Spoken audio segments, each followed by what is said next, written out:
며느리가 웃을 때마다 어머니는 자꾸 마당 끝에 여우가 보였다고 합니다.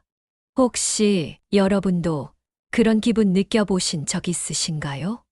이야기가 마음에 와닿으신다면 끝까지 함께 해주세요. 좋아요와 구독은 큰 힘이 됩니다. 강원도 깊은 산자락 아래 허름하지만 정갈한 한옥 한 채가 있었습니다. 이 집은 정말순 씨가 남편과 함께 40년을 살아온 터전이었죠.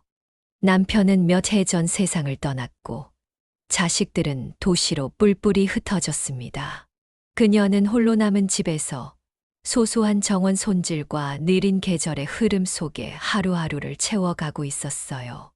아침이면 늘 그렇듯 커피포트를 올리고 부엌 창문을 활짝 열어놓습니다. 그리고 마루 끝에 앉아 따끈한 머그컵을 손에 쥐고 멀리 펼쳐진 감나무 숲을 바라보는 게 그녀의 일상이었지요. 그날도 평소와 다름없는 아침이었습니다. 그런데 뭔가 이상했습니다. 햇살은 평소보다 더 부드러웠고 공기엔 이상하게도 한기가 맴돌았어요. 그 순간 감나무 그늘 아래 작은 하얀 형체가 눈에 들어왔습니다. 움직이지 않았습니다. 조용히 앉아 그녀를 보고 있었지요. 하얀 여우였습니다. 그 눈빛이 이상하게도 사람을 닮아 있었습니다. 익숙한 듯, 낯설지 않은 듯, 뭔가 아는 눈빛. 정말순 씨는 순간 심장이 철렁 내려앉았습니다. 눈을 비볐습니다. 다시 보았을 땐 아무것도 없었어요. 마당은 여전히 고요했고 감나무 잎만이 바람에 흔들리고 있었습니다. 착각이겠지. 그녀는 그렇게 생각하려 했습니다. 하지만 그날부터 이상하게 마당 끝이 자꾸 눈에 밟혔습니다. 마치 누군가 계속 그 자리에 앉아 있는 것처럼 말이죠. 그날 오후 도시에서 연락도 없이 내려온 둘째 며느리가 현관문을 열고 들어왔습니다. 그녀의 표정은 유난히 밝았고 들고 온 종이 봉투엔 도면이 들어 있었어요. 그 순간 정말순 씨는 아무 이유 없이 다시 마당을 바라보았습니다. 여우가 있었는지 없었는지 기억이 나지 않습니다. 하지만 마음속 어딘가가 조용히 울리고 있었지요. 다음 날 아침 정말순 씨는 마당으로 나가기 전부터 이상하게 심장이 조급했습니다. 감나무 아래를 바라보았지만 아무것도 없었지요. 하지만 그 텅 빈 공간이 더 낯설고 불편하게 느껴졌습니다. 안에서는 누군가의 물건을 정리하는 소리가 들려왔습니다. 둘째 며느리였습니다. 어제는 저녁도 같이 먹지 않고 일찍 방에 들어가더니 오늘은 새벽부터 바쁘게 움직이고 있었지요. 어머니 이불 좀 털었어요. 그리고 주방 정리도 조금 했어요. 예전 쓰던 건 너무 오래돼서. 무심한 듯 말하면서도 며느리는 집 안 구석구석을 살폈습니다. 마치 오래전부터 자신이 이 집의 주인이었던 것처럼요. 정말순 씨는 아무 대답 없이 식탁 의자에 조용히 앉았습니다. 테이블 위에는 어제 며느리가 가져온 종이봉투가 그대로 놓여 있었고 그 안엔 서류들이 들어 있었지요. 그녀는 망설이다가 조심스럽게 한 장을 꺼내 펼쳤습니다. 명예 이전 동의서. 그 아래엔 남편의 오래된 도장이 흑백 복사된 채로 찍혀 있었습니다. 그 순간 며느리가 뒤에서 말했습니다. 어머니 제가 너무 갑작스럽게 말씀드린 건 아니죠? 저희도 애 키우고 이 집 관리할 사람도 없으니까요. 앞으로 여긴 저희가 좀 책임지려고요. 말투는 공손했지만 말끝에 배려는 없었습니다. 그저 행정 절차처럼 흘러갔고 정말순 씨는 자신이 이 집에서 누군가에게 허락을 받아야만 앉아 있을 수 있는 사람이 된 것 같은 기분이 들었어요. 점심 무렵 손자가 놀러 왔습니다. 어린 손자는 아무렇지도 않게 마당을 뛰놀며 말했습니다. 여기 진짜 우리 집 되는 거야? 나 강아지 키워도 돼? 그 말을 들은 며느리는 웃으며 말했죠. 응, 이제 곧 우리 집이니까. 정말순 씨는 아이의 뒷모습을 바라보다 조용히 고개를 숙였습니다. 그녀는 단 한마디도 하지 않았습니다. 한마디라도 꺼내면 무너질 것 같았거든요. 밤이 되자 집은 조용해졌습니다. 모두가 잠든 시간, 정말순 씨는 발소리도 죽인 채 마당으로 나왔어요. 달빛 아래 감나무 그늘. 거기엔 다시 여우가 있었습니다. 하얀 여우는 조용히 앉아 있었고, 이번엔 분명히 그녀와 눈을 마주쳤습니다. 그 눈은 말을 하지 않았지만 너무도 많은 이야기를 담고 있는 듯했죠. 정말순 씨는 처음으로 가슴이 덜컥 내려앉는 걸 느꼈습니다. 여우는 무엇을 알고 있었던 걸까요? 그 다음 날 새벽 정말순 씨는 이상한 기척에 잠에서 깼습니다. 머리가 무겁고 몸이 으슬으슬 떨렸지만 창밖에서 들려오는 속삭임 같은 목소리에 귀를 기울였지요. 문틈 사이로 들리는 며느리의 통화. 그녀는 긴장된 어조로 말하고 있었습니다. 네, 어머니만 도장 찍으시면 돼요. 매물은 금방 나갈 거예요. 이 동네 요즘 전원주택 수요 많대요. 정말순 씨는 그 말에 이불을 더 깊게 당겨 덮었습니다. 마치 그 안에 숨어 있으면 이 현실이 사라질 것 같았거든요. 하지만 심장은 자꾸만 쿵쿵 울렸습니다. 이 집이 팔릴 수 있다는 게 아니었습니다. 그걸 계획하고 있었다는 사실이 더 깊은 상처였지요. 아침이 되자 며느리는 마치 아무 일도 없었다는 듯 다정하게 말했습니다. 어머니 시장 좀 다녀올게요. 필요한 거 있으세요? 정말순 씨는 조용히 고개를 저었습니다. 문이 닫히고 정적이 흐르자 다시 마당을 바라보게 되었지요. 그리고 다시 감나무 아래에 여우가 있었습니다. 어제와 다르게 여우는 눈을 감고 있었습니다. 아무것도 바라보지 않았지만 모든 걸 듣고 있는 듯한 태도였어요.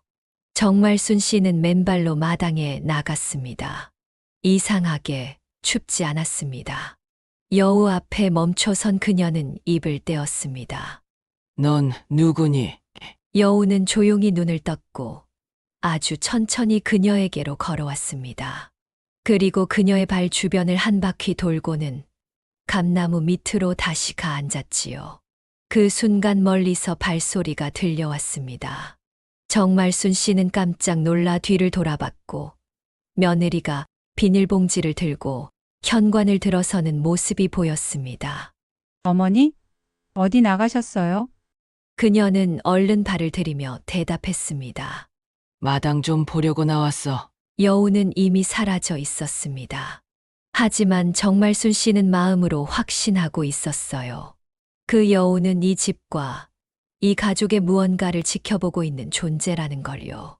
그녀는 마루로 올라가 앉았고 마당을 다시 바라봤습니다. 텅 비어 있었지만 이상하게도 낯설지 않았습니다. 그날 오후 뜻밖의 손님이 도착했습니다. 큰 며느리였습니다. 둘째 며느리의 전화 한 통에 서둘러 차를 몰고 온 것이지요. 그녀는 대문 앞에 차를 대고는 단단한 하이힐 소리를 내며 현관으로 들어섰습니다. 세련된 바지 정장에 단정한 쇼컷, 그리고 짧은 인사. 어머니 오랜만이에요. 여기 좀 앉아도 될까요? 그 말에는 존중도, 감정도 담겨 있지 않았습니다. 오히려 무언가를 처리하러 온 사람의 태도에 가까웠지요. 안방에는 둘째 며느리가 미리 준비해 둔 서류 봉투가 놓여 있었습니다. 큰 며느리는 익숙한 손놀림으로 봉투를 열고 노트북을 펼쳤습니다. 요즘엔 등기 이전도 다 전자서명으로 해요. 어머닌 그냥 도장만 찍어주시면 돼요. 그녀의 말투는 단호했고 정말순 씨는 마치 그 자리에서 고객이 된 것 같은 기분이 들었습니다. 이 집은 남편과 함께 지은 집이었습니다. 자식들을 품에 안고 울고 웃던 날들의 기억이 바닥에, 벽에, 창틀에 그대로 묻어 있었지요. 이 집은 너희가 살던 집이 아니야. 정말순 씨는 천천히 입을 열었습니다. 그 말은 조용했지만 방 안의 공기를 가를 만큼 무거웠습니다. 큰 며느리는 잠시 말을 잃었습니다. 둘째 며느리는 상황을 수습하려는 듯 억지 미소를 지으며 말했지요. 어머니 너무 심각하게 생각 마시고요. 그냥 저희랑 같이 살자 그 말이에요. 하지만 그 순간 방문이 덜컥 열렸고 바람이 방 안으로 훅 하고 들이쳤습니다. 세 사람 모두 놀라 고개를 돌렸지요. 바깥에서 문풍지가 흔들리고 있었습니다.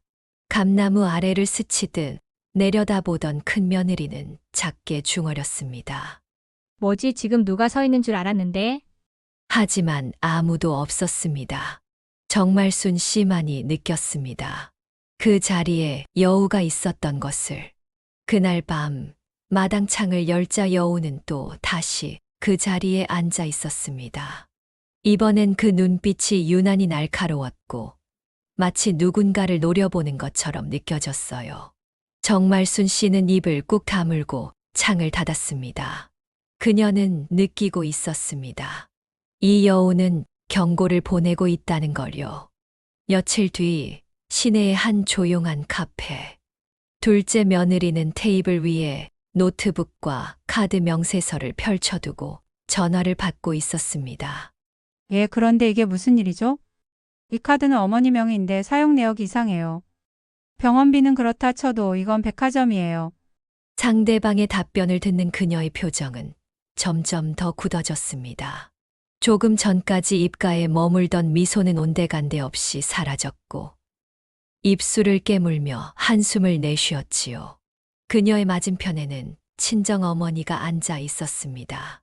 자신이 그 카드를 사용했다는 사실이 들킨 듯 손끝으로 종이컵을 만지작거리며 작게 말했습니다. 나야 뭐 내 아들 장난감 하나 산 거고 병원 다녀오느라 몇 번 썼지. 딸은 눈을 질끈 감았습니다. 이야기를 꺼내지 않으려 했지만 카드 명세서를 본 순간 더는 미룰 수 없었지요. 엄마, 지금 상황이 어떤지는 아시죠? 이 집 명에 바꾸는 것도 어머니 동의 받아야 되고 그 안에서 쓰는 카드도 관리 안 되면 저만 이상해 보이잖아요. 어머니는 말없이 고개를 숙였습니다. 카페의 따뜻한 조명 속에서도 두 사람 사이엔 싸늘한 기류가 감돌고 있었습니다. 한편 그 시간 정말순 씨는 혼자 집안을 정리하다 이상한 낌새를 느꼈습니다. 장롱 속 늘 넣어두던 도장이 사라진 것이었지요. 서랍을 다 열어봤지만 도장은 어디에도 없었습니다. 그녀는 서늘한 감정이 등을 타고 올라오는 것을 느꼈습니다. 밤이 되어 며느리가 돌아왔고 여느 때처럼 말했습니다. 어머니, 장롱 서랍 너무 복잡하길래 정리 좀 했어요. 도장 같은 건 제가 따로 잘 보관했어요. 그 말에 정말순 씨는 입을 열 수 없었습니다. 마치 모든 게 계획된 퍼즐 같았고 자신은 조각조차 되지 못한 느낌이 들었거든요. 그리고 그날 밤 다시 마당에 나섰을 때 감나무 그늘 아래에서 여우를 보았습니다. 이번엔 이상했습니다. 그 눈이 젖어 있었어요. 빛에 비춰 반짝이는 그것은 분명 눈물이었습니다. 정말순 씨는 한 발짝도 움직이지 못한 채 그 모습을 바라봤습니다. 여우는 말이 없었지만 온몸으로 울고 있었지요. 그녀는 알 수 있었습니다. 그 울음이 단순한 동물의 감정이 아니라는 것을요. 이튿날 아침 정말순 씨는 평소보다 일찍 일어났습니다. 햇살은 따뜻했지만 마음속은 싸늘했지요. 그녀는 방 안을 둘러본 뒤 거실로 나와 식탁에 조용히 앉았습니다. 그리고 아무 말 없이 둘째 며느리에게 손짓했습니다. 잠깐 여기 앉아보렴. 며느리는 눈을 피하며 의자에 앉았고 잠시 후 그녀의 입에서 짧은 말이 나왔습니다. 왜요, 어머니? 도장. 정말순 씨는 흔들림 없는 목소리로 말했습니다. 내 도장. 어디 있니? 순간 공기가 멈춘 듯 방 안이 조용해졌습니다. 며느리는 당황했지만 곧 익숙한 표정으로 되돌아왔습니다. 제가 잘 보관하고 있어요. 어머니가 잃어버리실까 봐요. 그 말에 정말순 씨는 고개를 저었습니다. 그건 내가 포관할 게 아니야. 그 도장은 내 아버님 돌아가시기 전 마지막까지 손에 쥐고 계셨던 거야. 그 도장엔 우리가 이 집을 어떻게 지켜왔는지. 그 시간이 들어있어. 그녀의 눈빛은 단호했습니다. 멀찍이 앉아있던 며느리는 말을 잊지 못한 채 고개를 떨고 왔고 입술만 매만졌습니다. 그 순간 바람이 창틀을 스치고 지나갔고 감나무 아래 하얀 여우가 다시 나타났습니다. 여우는 움직이지 않았습니다. 그저 조용히 정말순 씨를 바라보고 있었지요. 마치 그녀가 무슨 결정을 내리기를 기다리는 듯한 눈빛으로요. 그녀는 문을 열고 맨발로 마당에 나섰습니다. 흙바닥에 서늘함이 발끝에 닿았지만 이상하게도 따뜻한 기운이 느껴졌습니다. 그녀는 감나무 아래까지 천천히 걸어갔고 여우 앞에 무릎을 꿇었습니다. 손을 뻗지도 말을 걸지도 않았지만 그 순간 여우가 천천히 고개를 숙였습니다. 내가 너무 오래 참았나 봐. 정말순 씨는 입을 열었습니다. 그 한마디에 마치 무언가가 녹아내리는 듯 했지요.